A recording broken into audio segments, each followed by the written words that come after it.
Buenos días a todos, yo me llamo Estefanía Villarreal, soy una abogada en la firma Betzedek Legal Services y soy parte del departamento de inmigración y nosotros trabajamos con los juveniles que están aplicando por la visa que se llama SIJS, que es Special Immigrant Juvenile Status.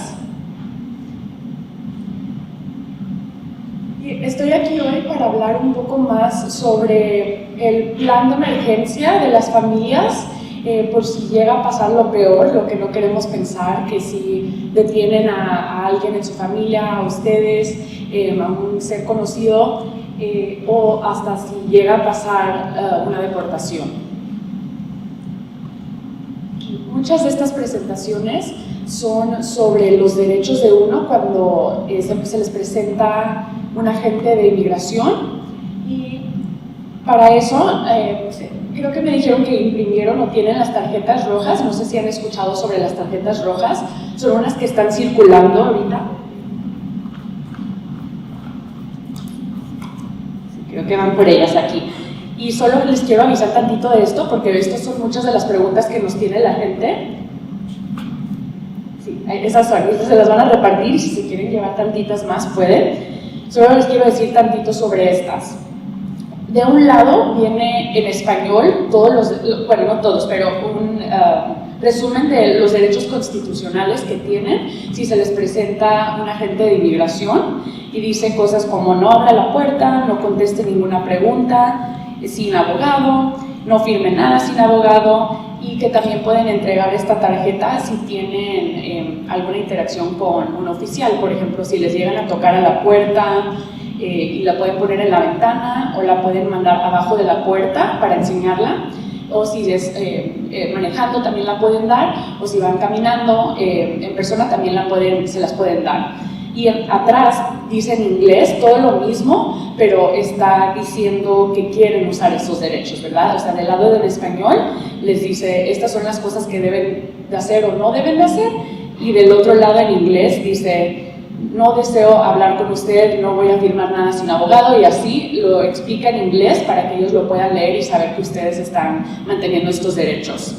Y estas tarjetitas rojas, si las llevan con ustedes, ayudan mucho, y también por si uno quiere recordar qué hacer, aquí viene mucho. Y les voy a hablar tantitito sobre esto, porque en la presentación de hoy se habla, porque las presentaciones que se tratan de estos derechos son como qué hacer en el evento de que se encuentren con alguien, y nuestra presentación, que es de un plan de emergencia, es qué pasa si sí tienen esta interacción y los detienen o los deportan. Entonces es un tema muy sensible, es un tema que es muy difícil de platicar, y es algo que tal vez no queremos pensar en los detalles, o no queremos pensar que no va a pasar, ¿verdad? Y eso es lo que esperamos, pero pensamos que nosotros que es mejor estar preparados por si llega la situación, aunque sea, por ejemplo, una detención, si es una noche o algo así, para saber que uno esté quieto sabiendo que los niños están bien, que hay un plan para que los niños también sepan qué pasa en este evento. Entonces, para hablar tantito sobre los derechos, quiero recordarles solo, si alguien llega a su casa, tienen el derecho de no abrir la puerta, solo si tienen una orden judicial firmada por un juez y que sea orden de la Corte Estatal. Y que no se confunda con una orden de inmigración, que viene siendo los agentes como de ICE o USCIS, y eso se puede ver con diferentes cosas que puede notar uno. Es la firma de abajo. Si hay firma, tiene que ser de un juez. Si no hay firma, como quieran, no cuenta la orden. Y también esa orden tiene que tener el nombre de la persona que están buscando, la dirección, el lugar donde están buscando, y tiene que especificar qué van a estar buscando o en qué área. Por ejemplo, si llegan a la casa y la dirección es una del trabajo, no es una orden verdadera, no cuenta. O por ejemplo, si tienen la dirección correcta pero otro nombre, tampoco cuenta. Entonces, esa es una de las cosas más importantes que recordar, porque a veces tratan de intimidar enseñando una forma que no es verdadera, que no tiene firma o que no es oficial de la Corte Estatal, que viene siendo de un agente de inmigración, o que no está, como dije, no tiene la información específica que mencioné, como nombre, dirección, la área que van a buscar y esas cosas.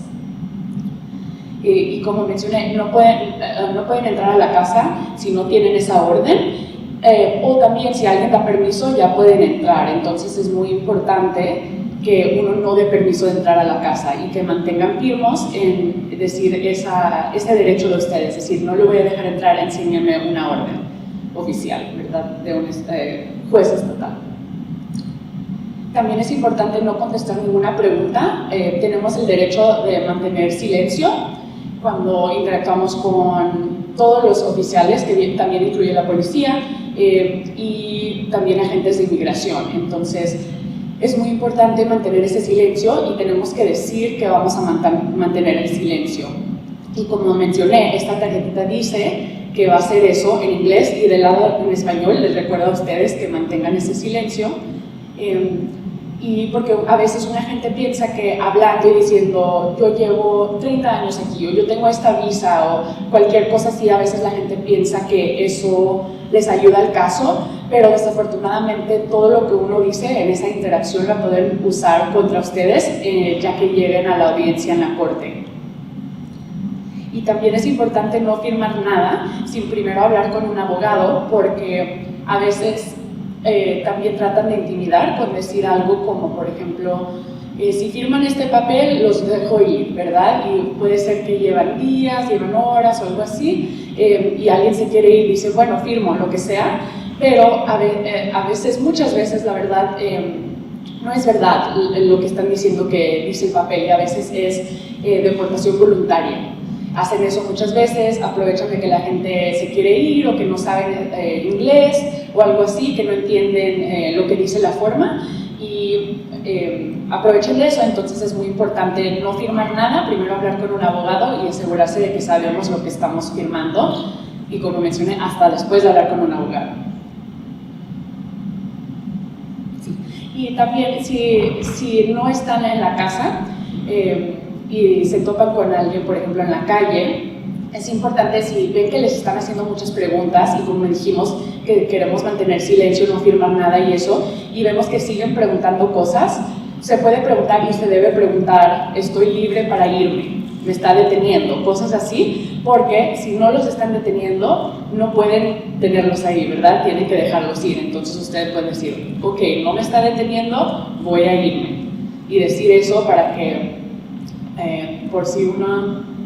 para que no digan que, por ejemplo, se van corriendo o algo así.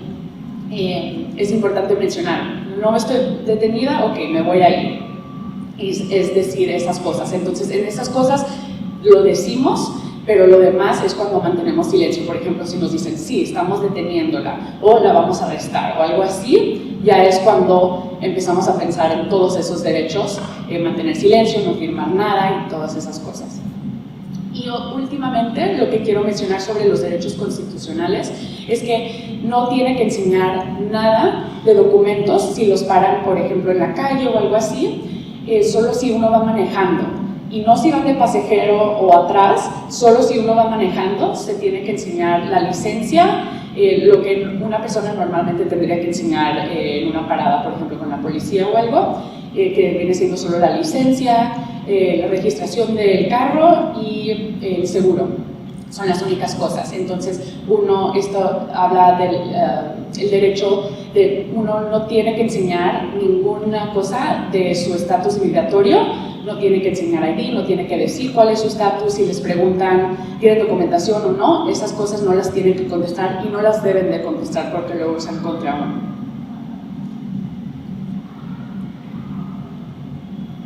Y ahora vamos a empezar con el plan de preparación familiar. Ahorita, como sabemos todos, llevamos muy poco tiempo con este presidente nuevo y es un clima político muy tenso. Están cambiando las cosas cada día, especialmente cuando hablamos del tema de inmigración. Van cambiando las cosas de una noche al siguiente día, ¿verdad?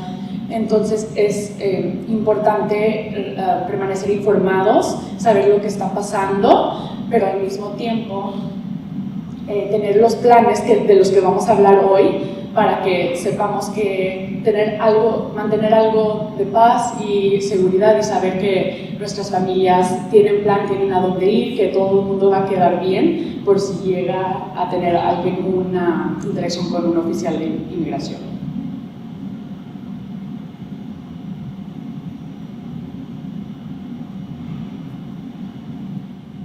Mucha gente nos pregunta que quién corre el riesgo ahorita, y como mencioné que muchas cosas van cambiando de día a día, les decimos que depende en lo que vaya a pasar, ¿verdad? Son 4 años. Y ahorita la respuesta que decimos es que todos que no tienen estatus corren el riesgo, más que nada porque van cambiando las reglas. Un día que si alguien tiene, por ejemplo, TPS, el siguiente día puede ser que no exista esa protección. Entonces, no solo es la gente que no tiene estatus legal, es importante que todo el mundo permanezca informado con el plan y que sepan que debemos de tener cuidado con estas interacciones con policía y con agentes de inmigración, no solo si no tenemos documentación, pero también gente que tiene visas y diferentes maneras de protección así. Pero la gente que corre más riesgo en este momento viene siendo los que cruzaron la frontera sin estatus, los que tienen historia criminal, gente que tiene órdenes de deportación, los que entraron a los Estados Unidos bajo el programa de extensión de visa y se quedaron más de 90 días sin pedir asilo, y dentro de DACA, la gente que es asociada con pandilla o que no han renovado la DACA. Durante la presentación voy a hablar de un caso que no es verdadero, que se llama el caso de Marisol, solo para dar un ejemplo y para que vayamos pensando cómo se ven estas conversaciones, hacer estos planes y diferentes maneras de resolver lo que vamos viendo, de lo que vamos hablando. Entonces, para empezar, Marisol es madre soltera de 2 hijos ciudadanos estadounidenses de 11 y 16 años de edad. El padre de sus hijos nunca ha estado involucrado en sus vidas. Ella tiene orden de deportación, pero nunca salió del país. La única familia que Marisol tiene en los Estados Unidos es una tía ciudadana estadounidense, una hermana indocumentada y una amiga residente permanente. Entonces, en el caso podemos empezar a ver, por ejemplo, cosas que nos llaman la atención, cosas que cambian el caso, porque cada caso es diferente y cualquier detalle de un caso puede cambiar el caso totalmente. Por ejemplo, cuando uno entró a los Estados Unidos, si han salido de los Estados Unidos después de entrar esa primera vez, si tuvieron visa y se quedaron después de la visa o si nunca tuvieron visa. Si tienen, por ejemplo, como Marisol, la orden de deportación. Eso es una cosa importante que notar porque, como vimos, es alguien que está más al riesgo. Y también notamos que ella nunca salió del país. Menciona que sus hijos son americanos, son ciudadanos estadounidenses, pero como vemos son menores de edad, ¿verdad? Entonces, todos estos hechos cambian los casos, ¿verdad? Entonces, vienen siendo los hechos del caso de Marisol. Y también notamos que menciona los familiares que tiene ella aquí. Vienen siendo 3 personas, una tía, una hermana y una amiga. Y notamos también que cada persona de la familia de Marisol tienen diferentes estatus migratorio, ¿verdad?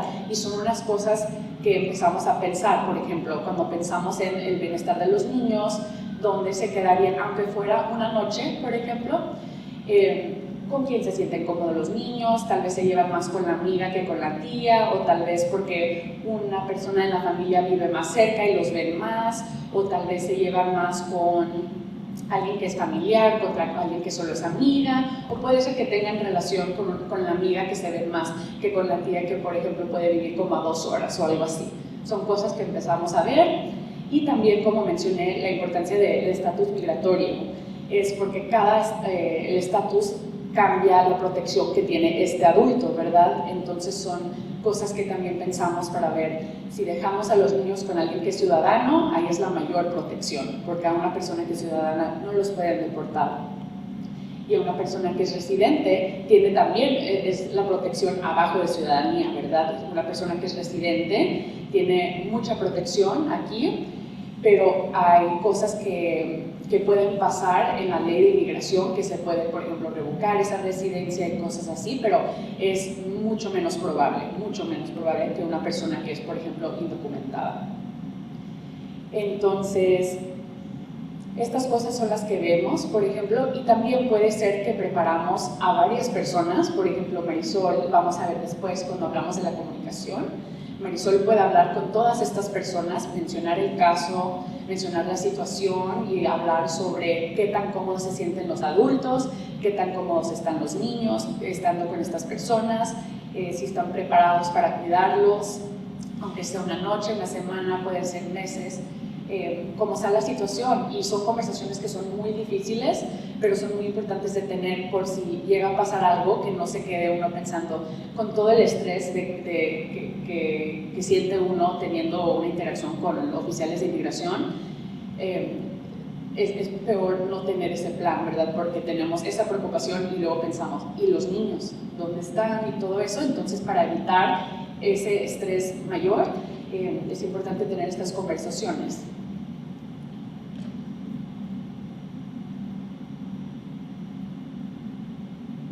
¿Y cómo podemos proteger a los niños? Como sigo mencionando, es importante tener comunicación entre la familia, que eso viene siendo con los adultos de la familia, por ejemplo. Tenemos que nosotros tomar un momento de platicarlo y pensarlo entre adultos, como nosotros como padres, teniendo esta conversación con nosotros mismos, con otros adultos, seres queridos, parejas, tías, padres, antes de presentar esta conversación a los niños, ¿verdad? Porque es algo muy serio, es muy difícil hablar de esto, es muy difícil pensar en esto y hasta más difícil presentárselo a los niños, pero para que sepamos que ellos también saben qué hacer por si llega a pasar lo peor. Entonces, aparte de tener esta comunicación entre familia, como estoy mencionando en la presentación de hoy, se habla sobre tener un plan de acción. Entonces, estas dos cosas son cómo protegemos a la familia para prepararnos por si llega a pasar lo peor.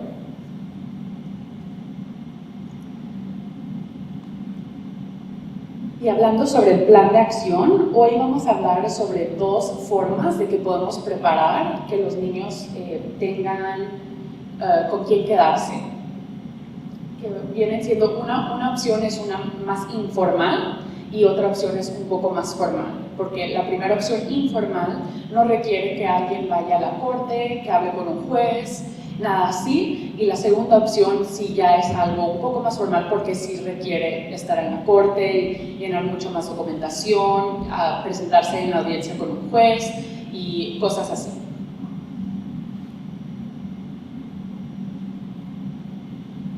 Y dentro de esta conversación sobre la comunicación, hablamos de cosas como qué desean los padres en cuanto a sus hijos.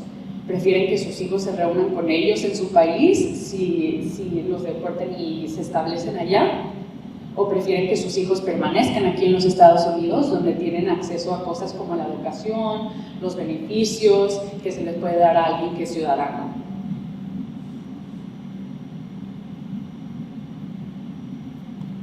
Cosas como lo que ya hemos discutido, pero que desean los hijos, si ellos son mayores, es importante saber si ellos quieren vivir en el país de sus padres o prefieren permanecer aquí. Y también, obviamente, una pregunta muy grande que hace este plan es que si hay alguien en los Estados Unidos que está dispuesto a cuidar a los niños.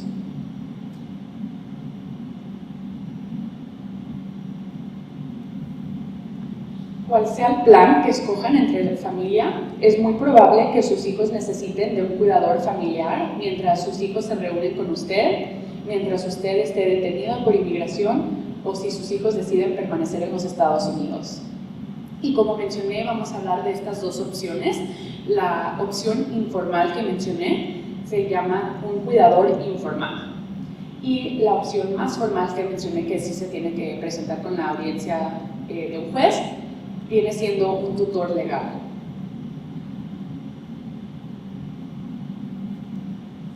Siguiendo con el caso de Marisol, ahora hablando sobre la comunicación. Marisol habla con sus hijos acerca de la posibilidad de su deportación, dado la orden que tiene. Ellos hablan acerca de que si quieren quedar en los Estados Unidos, reunirse con ella en El Salvador en caso de que sea deportada. Marisol también habla con su tía, su hermana y su mejor amiga acerca de quién estaría dispuesta a cuidar a sus hijos en caso de una deportación.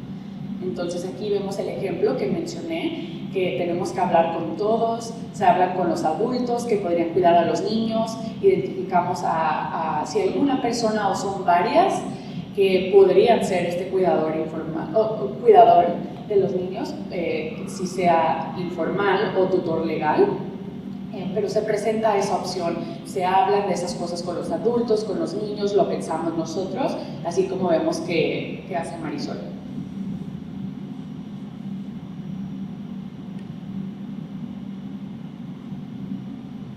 Y vamos a empezar a hablar de los cuidadores informales, de esta primera opción que mencioné.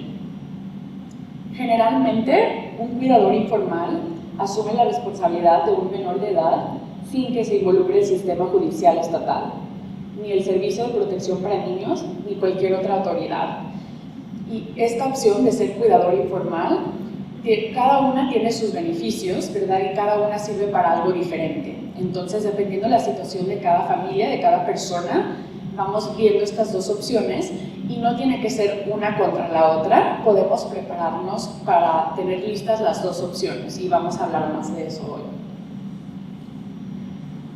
Un cuidador informal puede tener la custodia física de un menor, pero no tiene custodia legal sobre el menor. Entonces, esta es la diferencia entre un cuidador informal y un tutor legal, que la custodia de los niños no se transfiere cuando tenemos a cuidadores informales, porque vamos a ver después una forma que se llena, es un papel, es un documento muy simple que solo pide datos como nombre, fecha de nacimiento, el nombre de la persona que los puede cuidar y cosas así muy simples.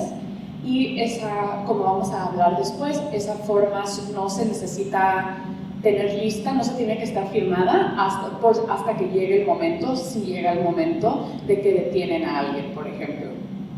Entonces, como mencioné, como no se transfiere la custodia, solo es decir que esta persona que va a ser cuidador informal tiene permiso de tener a los niños físicamente y es dando permiso, por ejemplo, de que los niños se queden ahí con ellos, que estén viviendo ahí con ellos, que puedan llevarlos a la escuela, a los doctores y cosas así. Pero, como mencioné, no se transfiere la custodia legal, porque eso es algo mucho más grande y para hacer algo así, para que un padre, la custodia que tiene un padre sobre sus hijos es un derecho muy importante, entonces no solo se puede transferir con firmar un documento, por ejemplo. Entonces, esa es la distinción entre cuidador informal y tutor legal.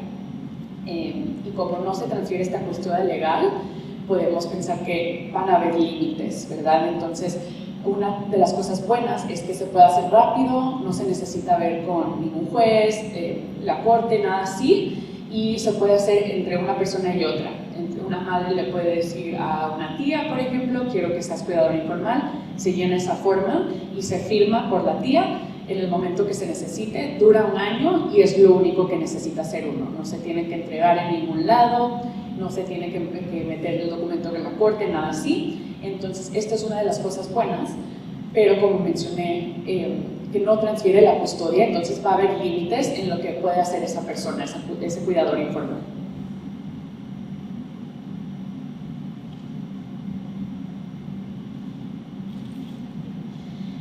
Voy a hablar un poquito sobre la forma que se usa cuando una persona va a ser cuidador informal.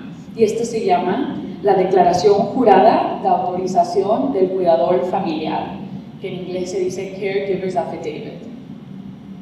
Y esta forma identifica al cuidador informal que necesita tomar ciertas decisiones en cuanto a la educación y cuidado médico del menor. Y como mencioné que va a haber unos límites, más que nada, este cuidador informal, cosas que se pueden hacer que no se necesita un padre o un tutor legal, van siendo, por ejemplo,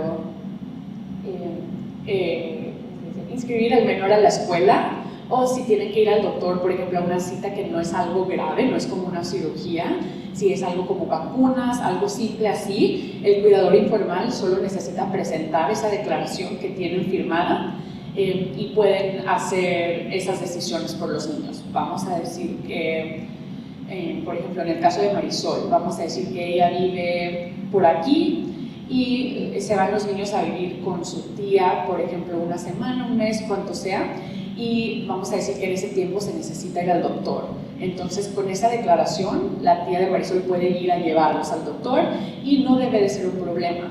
Pero una de las cosas que esta opción nos limita también es que puede ser que una persona no quiera tomar esa forma.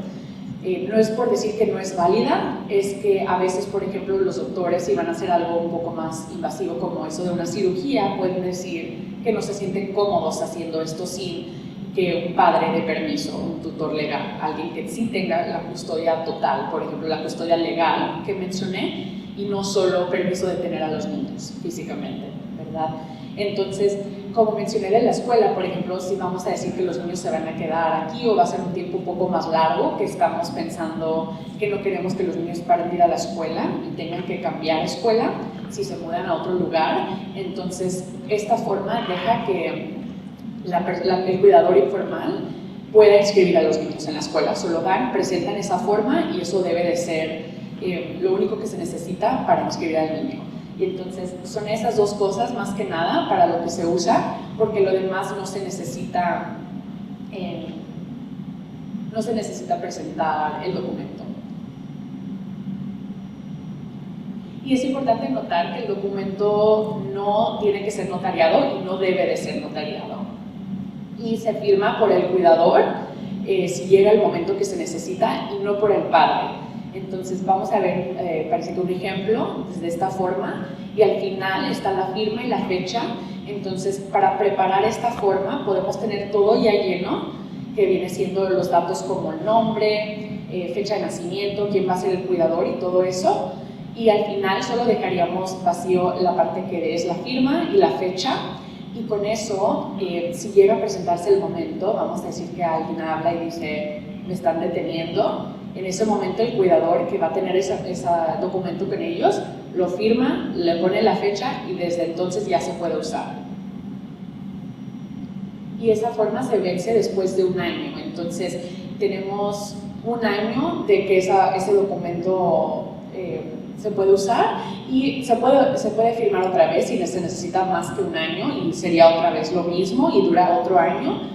Pero lo que esperamos es que eso solo sea algo temporal, que es por si, por ejemplo, pasa algún día y el niño tiene que ir a la escuela el siguiente día en otro lado, o si necesita ir al doctor dentro de esas semanas o algo así, en lo que se resuelve el caso, por ejemplo, en lo que se defiende la persona que está enfrente de la audiencia de la Corte de Inmigración, en lo que se resuelve eso y regresa el padre a la casa, o si deciden regresar al país de origen, cualquier cosa así en ese tiempo, por eso solo es un año, porque se espera que se resuelva el caso para ese entonces, y si no está bien, se puede seguir con esa forma otra vez, pero también lo que puede suceder es que en ese tiempo decidamos que sí necesitamos tutor legal, entonces se puede estar haciendo este proceso en la corte, en lo que ya tenemos esta forma de un cuidador informal, en lo que se resuelve lo de, por ejemplo, tutor legal, y puede ser la misma persona, pero la opción de tutor legal más formal que mencioné, sí se tarda un poco más. Se llenan las formas, se mandan a la corte, ellos revisan, les ponen fecha, una audiencia en la corte, que puede ser dentro de como 3 a 4 meses, luego ya se va a la audiencia con el juez y les avisan que sí van a aceptar la tutela. Y ahí sí va moviéndose el proceso un poco más lento, entonces es importante que en ese tiempo ya tengan algo que dé algo de permiso a este cuidador.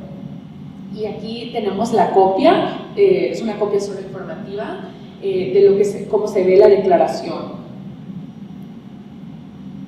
Ay, ya vi que está borrosa, a ver. Y como quiera está chiquita, les voy a leer tantito sobre lo que pregunta. Pregunta cosas como mencioné, el nombre del menor, fecha de nacimiento del menor, mi nombre, que la persona que está autorizando, mi dirección, y las otras dos preguntas solo preguntan que si la persona que va a cuidar es abuela, tío, algo así, un pariente, y la siguiente pregunta que si el padre dio permiso o saben, están informados de que está pasando esto, o que si no se puede comunicar con ellos. Que para este entonces lo que esperamos es que alguien tenga esta forma ya lista y que solo se necesita llenarlo de abajo, que se ve hasta mero abajo, ahí a mero abajo, que dice fecha y firma. Va a ser lo único que se tiene que hacer en ese momento. Y la segunda página solo tiene unos avisos, explica lo que es un cuidador informal, lo que hace la forma, y también tiene un área que explica para el cuidador unas cosas, unos avisos, y también para oficiales, por ejemplo, de la escuela. Les explica por si no conocen muy bien la forma, por si no entienden lo que hace. Aquí estos avisos explican eso más, por si alguien necesita tener esa información. Y eso es todo. Es una forma de enfrente y de atrás, y eso es todo lo que tiene. Es muy simple, la verdad, para preparar.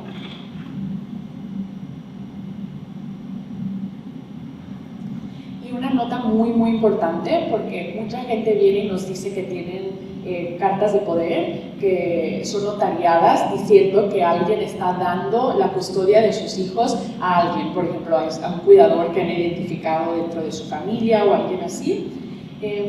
Y nos dicen que tienen esta carta que está notariada, que están pasando, transfiriendo esos,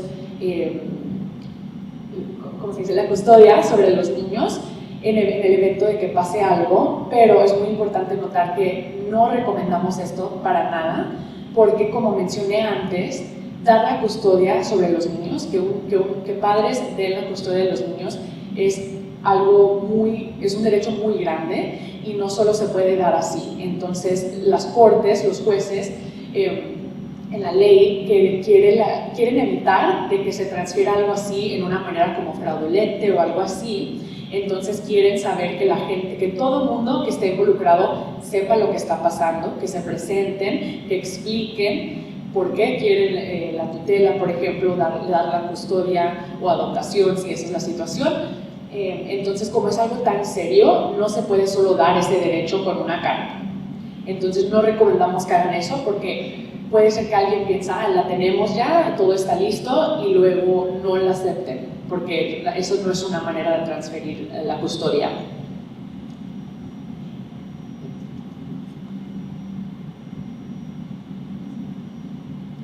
Y ahora vamos a hablar sobre la segunda opción, que es la más formal que mencioné, que es la tutela legal. La tutela legal es un proceso legal donde se archiva una petición en la corte testamentaria para obtener la custodia legal del menor de edad. Entonces, aquí la diferencia, como mencioné antes, con el cuidador informal se da la custodia física, que es solo que la persona tiene permiso de tener a los hijos físicamente con ellos, pero no es transferir el poder la custodia legal, y no es transferir el poder de poder hacer decisiones por los niños como podrían hacer los padres. Con la tutela legal, al darse la tutela legal al cuidador, los derechos del padre sobre el menor no son terminados, pero sí se suspenden. Entonces es por decir, por ejemplo, como una adopción, cuando alguien adopta a los niños, se terminan los derechos de un padre, esa custodia se da a la otra persona y eso es final, ¿verdad? Un niño se adopta y ya se pasa esa custodia. Y con esto de la tutela legal es importante notar que no estamos haciendo eso. Es solo temporalmente estamos dando esa custodia a otra persona que va a tener la custodia legal. Es solo decir que estamos temporalmente dando el poder de decisión a esa persona, que puedan actuar como padre o madre con los niños en el tiempo de la tutela. Por ejemplo, las tutelas se pueden hacer en los casos que mencioné yo que hacemos en nuestra firma, que es la visa juvenil. Hacemos mucho de esto de tutela legal, y los niños que entran a nuestra oficina son, por ejemplo, menor de edad. Si vienen a los 16 años, por ejemplo, 15 años, 14, 17, cualquier edad que sea antes de los 18, hacemos la tutela legal por ellos y se acaba naturalmente a los 18 años. Entonces es importante notar que la tutela legal es temporal. Se acaba naturalmente a los 18 años del menor de edad o se acaba cuando un padre, el menor o el tutor decide que se quiere acabar, pero claro, como mencioné, como esta opción es más formal, se tendría que tener otra audiencia con el juez diciendo que se quiere terminar la tutela. Y es importante notar que en cualquier momento se puede terminar. Una persona puede hacer esa decisión, que como mencioné puede ser el tutor, puede ser padre, madre o puede ser el menor que dice ya no quiero ser parte de esta tutela y van y se presentan a la corte, meten otra petición diciendo que quieren acabarla y ahí el juez determina si sí es lo mejor para el niño, si todo el mundo está de acuerdo, es muy fácil acabarla, pero a veces puede ser que padre se pelea con el tutor o algo así, así se complica más, pero ese no es el caso normalmente. Normalmente todo el mundo está de acuerdo, o si por ejemplo si el menor se quiere salir y vemos que si tiene otro plan, tienen alguien más que puede ser tutor o ya son, como mencioné, si tienen 18 no se necesita hacer esto, se acaba naturalmente. Pero sí, solo quería notar, lo más importante es que es temporal y se puede terminar cuando quieran.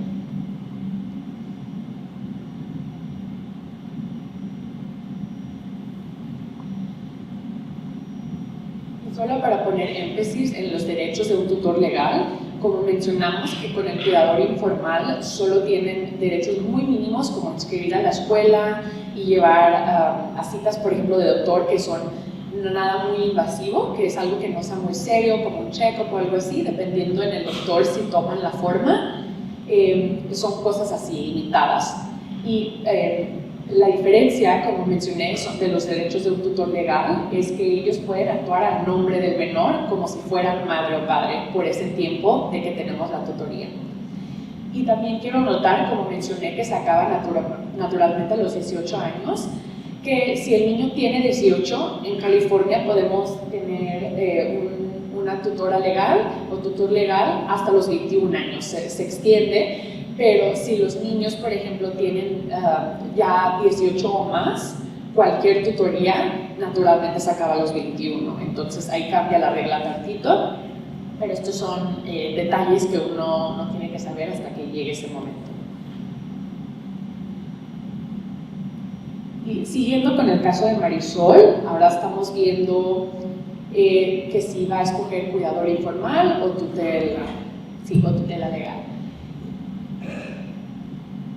Marisol y sus hijos han decidido que los menores permanecerán en Estados Unidos en caso de que ella sea deportada.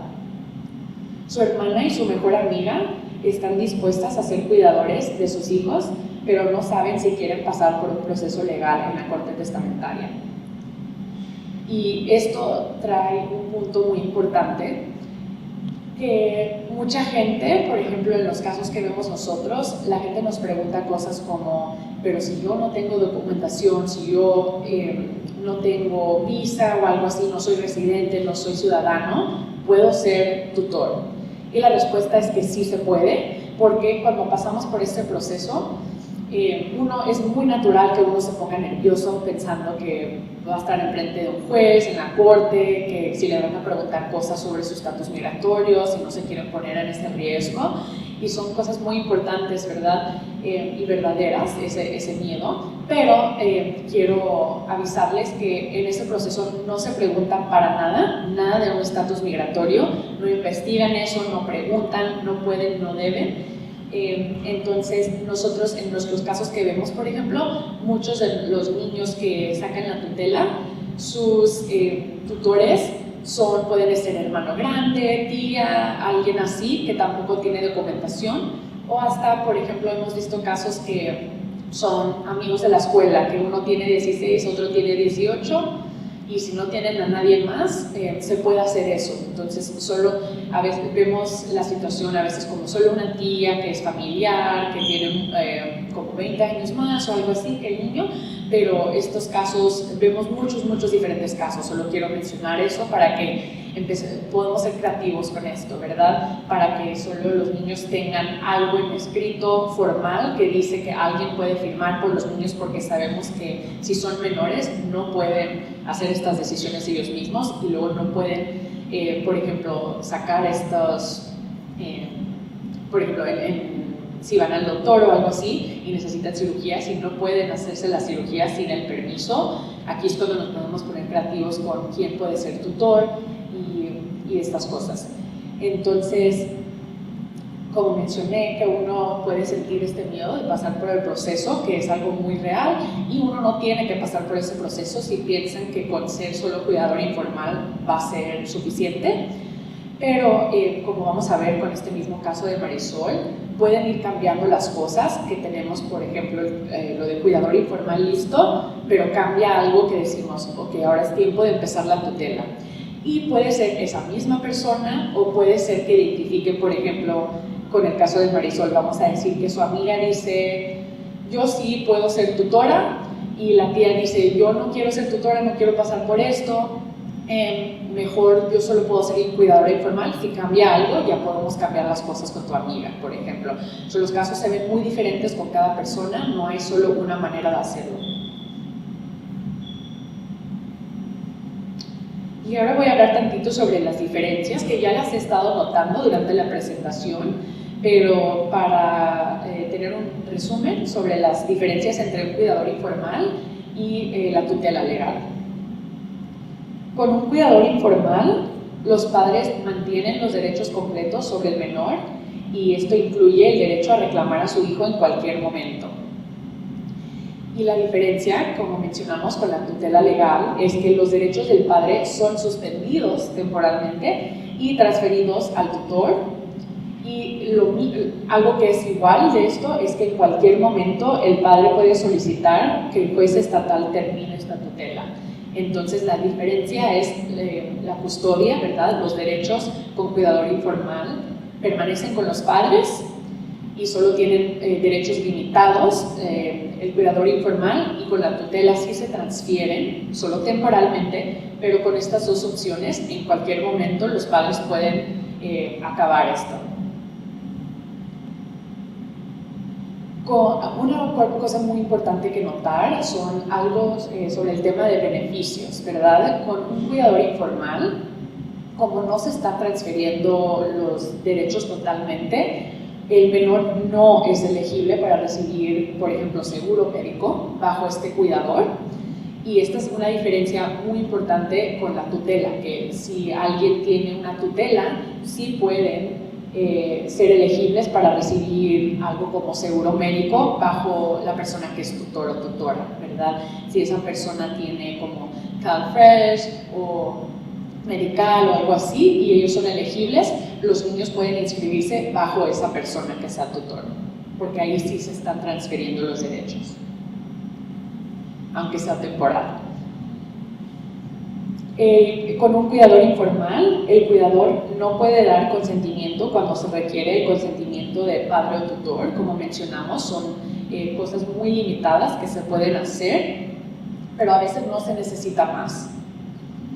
Y con la tutela legal, un tutor sí puede dar su consentimiento, porque como notamos en esas formas, por ejemplo, de la escuela, dice firma de padre o tutor, y ahí es cuando pueden firmar y dar permisos. Y algo que los dos tienen en común es que los padres siguen siendo responsables por mantener al menor legalmente, ¿verdad? Esto no significa que en la situación que ustedes platiquen que se tiene que estar mandando dinero, por ejemplo. Es solo decir que la responsabilidad legalmente lo siguen teniendo los padres, pero vamos a decir que, como con Marisol, que dice, ok, los niños se quedan con mi tía, la tía dice, yo puedo comprar la comida, yo puedo comprarles la ropa, lo que sea que necesiten, yo puedo ayudar en eso, pero solo es importante notar que legalmente se sigue teniendo esta responsabilidad de los padres, pero como estoy diciendo, no significa que así va a ser, ¿verdad? Ustedes pueden decidir entre ustedes cómo se van a hacer esas cosas.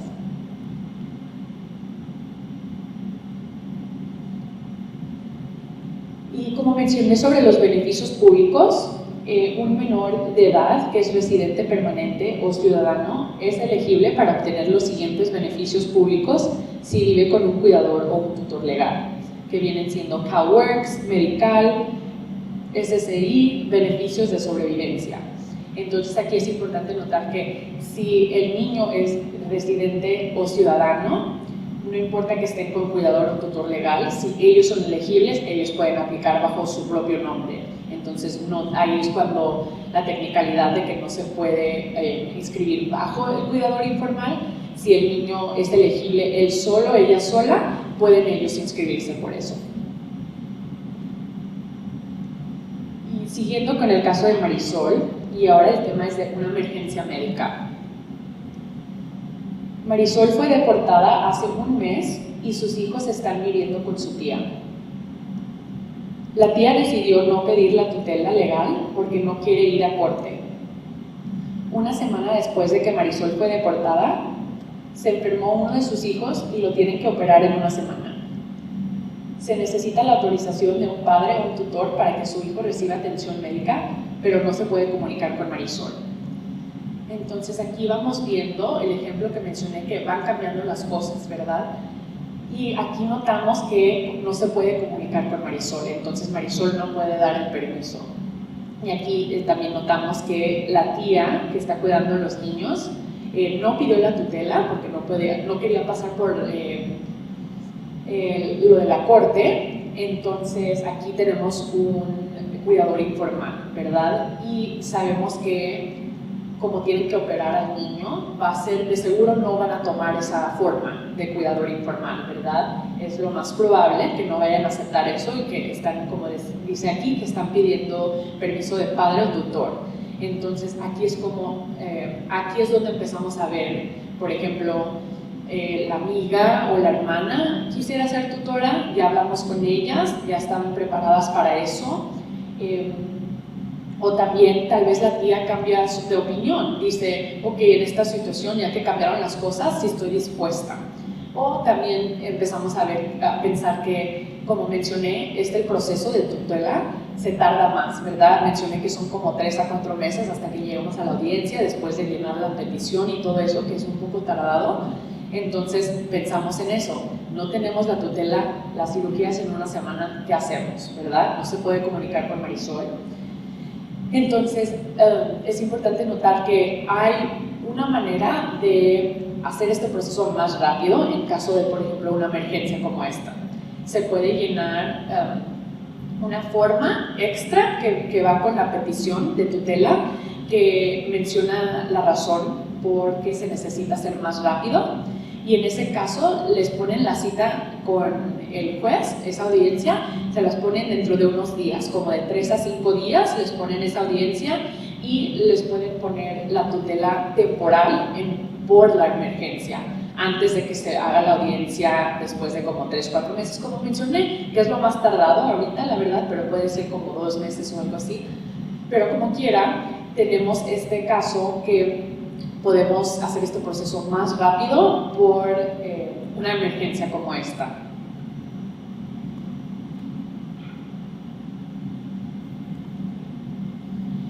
Y unas consideraciones para ser nombrado tutor es que la persona que va a ser tutor tiene que ser mayor de edad, ¿verdad? Que solo significa que tiene que tener 18 o más.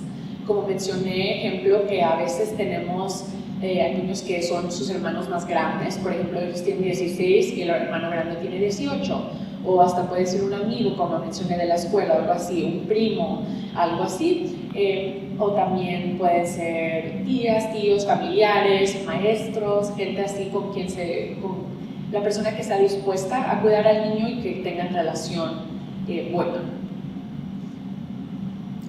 Como mencioné, no necesita el tutor tener estatus legal y estas cosas no se preguntan durante el proceso legal. No necesita ser familiar, como mencioné, puede ser maestra, puede ser el vecino, puede ser alguien que se lleve con el niño que no sea pariente, pero sí cambian unas cositas si no es alguien que es familiar. Y esto es que una de las cosas, las consideraciones, es que la persona tendrá que someterse a una investigación, y la diferencia aquí es que si es una persona que sí es familia del menor, la investigación solo se hace por la corte, ¿verdad? Que solo significa que se les pone una cita y la persona que va a ser tutor y el menor o los menores de edad van a la cita en la corte, es en una oficina, les hacen preguntas y así es la investigación. Y al contrario, cuando es una persona que no es familiar, esta investigación se involucra el Departamento de los Niños, de la Protección de los Niños, que son DCFS, si no es un familiar, ¿verdad? Porque ahí empiezan a haber preguntas como queremos asegurarnos de que la persona que va a ser tutor no es por algo fraudulente, una situación que no es propia o algo así. Entonces se toma más precaución. Y la investigación, como mencioné, que se hace, para empezar, es otro departamento, que es el Departamento de Protección de los Niños, pero también la investigación ahora se hace en la casa de la persona que va a ser tutor. Entonces, esta es otra cosa que piensa la gente, ¿verdad? Dicen, no quiero que vengan a mi casa, que hagan preguntas, algo así, y eso solo es, por ejemplo, si alguien está preocupado sobre el estatus migratorio, que es algo muy natural sentir eso, pero es, como mencioné, es para asegurarse que no hay nada impropio pasando ahí, como alguien no es familiar.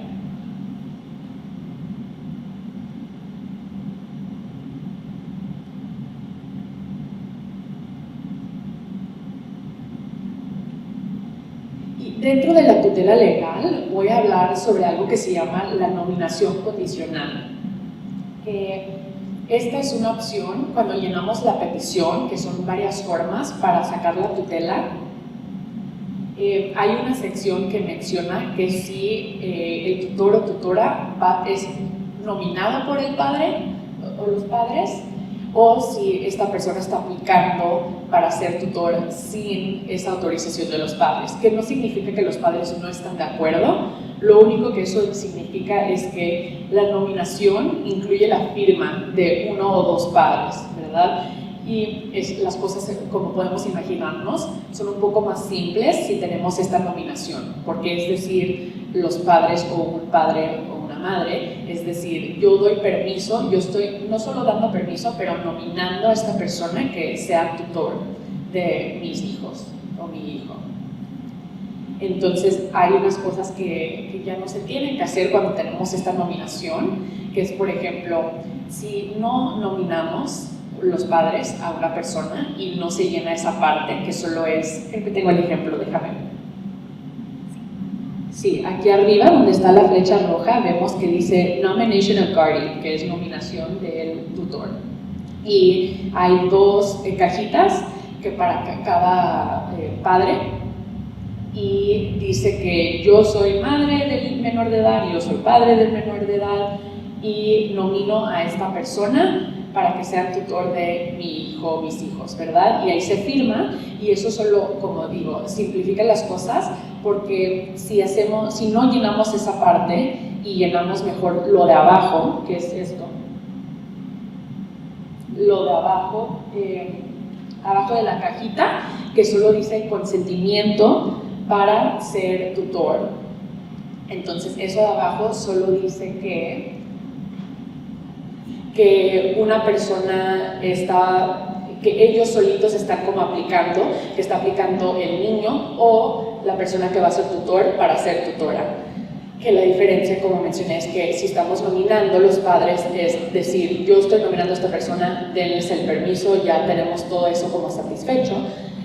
Contra si no tenemos la nominación, van a mandar, por ejemplo, notificación a todos los familiares de los menores, que vienen siendo, por ejemplo, los padres, claro, los abuelos, los tíos, primos, a todo mundo que sepan que están, aunque estén, por ejemplo, en Guatemala, aunque estén en El Salvador, aunque estén en México, aunque estén en otra parte, o si están también dentro de los Estados Unidos, se tiene que notificar a todas las personas, si no es nominación, porque es una manera de asegurarse. Por ejemplo, vamos a decir que el caso es que la persona no es nominada y solo es una persona aplicando para ser tutor o tutora. Queremos asegurarnos, en la corte quiere asegurarse de que toda la familia sepa, que nadie esté contra esto, y los notificamos para que, por si es algo que está pasando que no debe de estar pasando, ¿verdad? Que el punto es que alguien diga, yo no sabía de esto, no estamos de acuerdo, vamos a meternos al caso, ¿verdad? Si es una situación así, entonces es solo para cuidar de que no esté pasando algo que no debe de estar pasando, ¿verdad? Que algún adulto se está aprovechando o algo así de un niño, y es solo para que todo el mundo esté involucrado, que todos sepan y que se aseguren que todo el mundo sabe lo que está pasando, ¿verdad?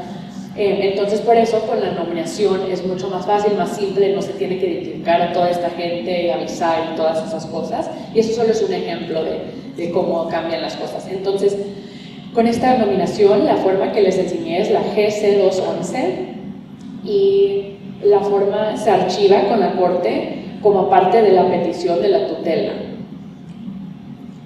La forma, como la preparamos esa, no se tiene que preparar toda la petición para ser tutor o tutora, porque es muy larga y ya es cuando involucramos a un abogado.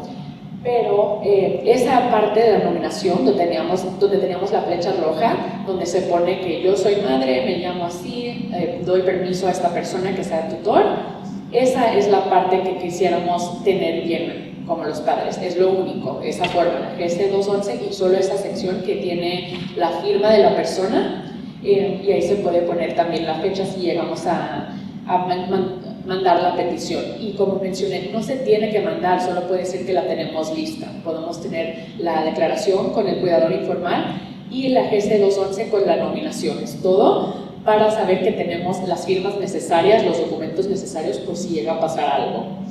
Y entonces la forma sigue siendo válida, si detienen a alguien, deportan a alguien, sigue siendo esa firma válida. Y se le aconseja que llene la forma después de hablar con la persona que usted ha nombrado y que usted se quede con el documento y lo coloque con los documentos importantes por si llega a pasar algo, y solo que la persona sepa dónde encontrarlo.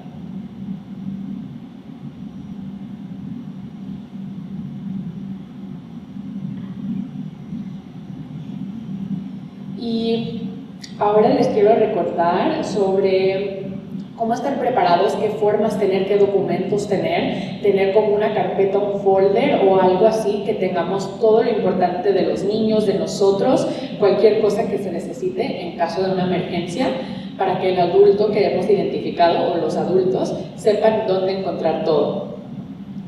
Y estos documentos vienen siendo actas de nacimientos de sus hijos, cartillas del seguro social de sus hijos si las tienen, pasaportes de sus hijos si los tienen, copias de las tarjetas de seguro médico de los niños, cartillas de vacunas, lista de medicamentos que tomen los niños, números de contacto de la escuela, número y nombre de la persona que nombró en la carta de emergencia en la escuela de los hijos, maestros, trabajadores sociales, doctores y terapeutas de los hijos.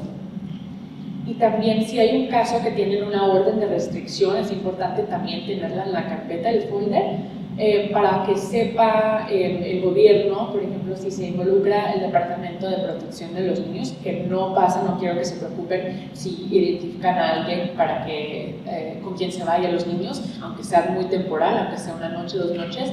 Lo que queremos evitar, como menciono con estos planes de emergencia, es que no se involucren esos departamentos, ¿verdad? Entonces, si tenemos orden de restricción, para que sepan los oficiales, la gente, que no pongan a los niños con esa persona. Y las 2 formas de las que mencionamos son importantes, si las tienen, que las llenen. Solo las partes que mencioné, que vienen siendo la declaración jurada de autorización del cuidador familiar y la forma GC211, que es la nominación condicional.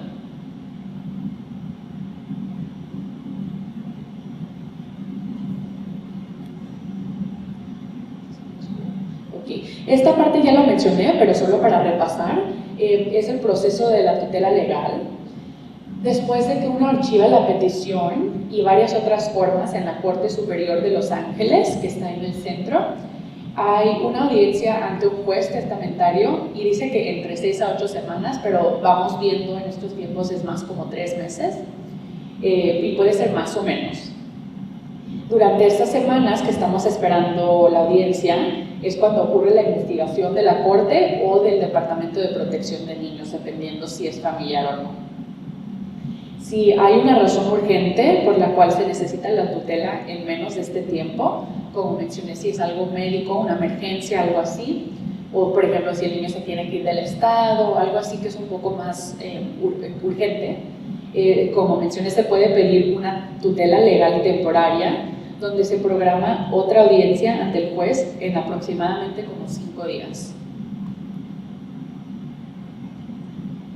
Y para repasar también que cuando se termina una tutela, se termina automáticamente cuando cumple 18 años el menor, por si se casa o se independiza el menor, también ahí se acaba naturalmente, porque si se casa uno o también si se independiza, legalmente ya no son menores, son adultos, ¿verdad? Entonces, también si la Corte aprueba una petición para terminar la tutela, que es como mencioné, que puede ser los padres que hacen eso, el menor o hasta el tutor que puede tratar de mandar la petición para terminar la tutela.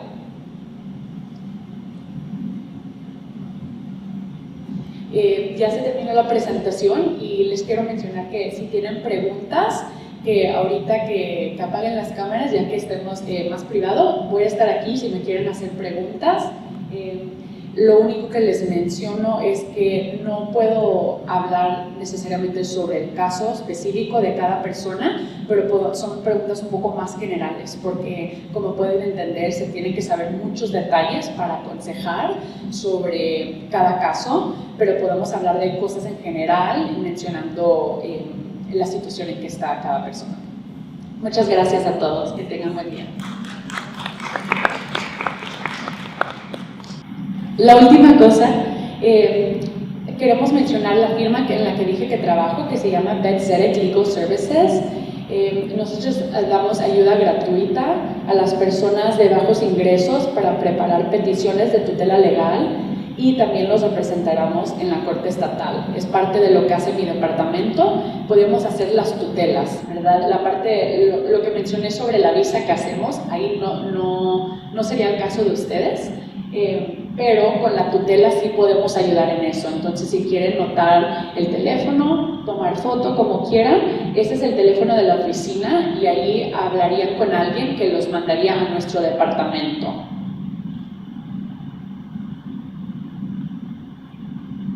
Sí, y eso es todo.